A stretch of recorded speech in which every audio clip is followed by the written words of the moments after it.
Welcome everyone, this is Alex Burke from the Salem Museum and Historical Society.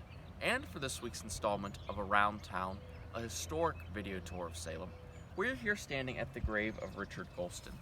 And Richard Gholston is the famous gravedigger of East Hill Cemetery. But he was an African American who was born into slavery in, believe, the late 1830s. And he spent most of his early life in and around Salem, but his life changed forever at the end of the American Civil War when he was given his freedom in 1865.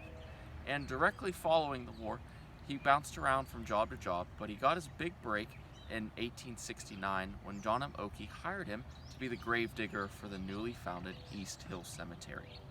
As the name signifies, he would be the one responsible for digging all of the graves here in this cemetery, making him a vital person with this space. But he stayed in this role for 29 years up until his death in 1898, and he dug by hand over 600 of the graves here in East Hill Cemetery.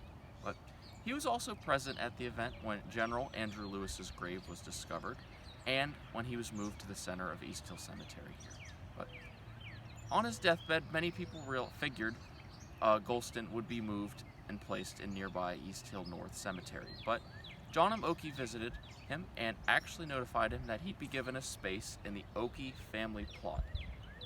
John Oakey wanted Gholston to spend his eternity where he spent his entire adult working career and give him this small space within the cemetery. But this is significant because Gholston is the first known African American buried in East Hill Cemetery, showing that all of his hard work throughout his life paid off.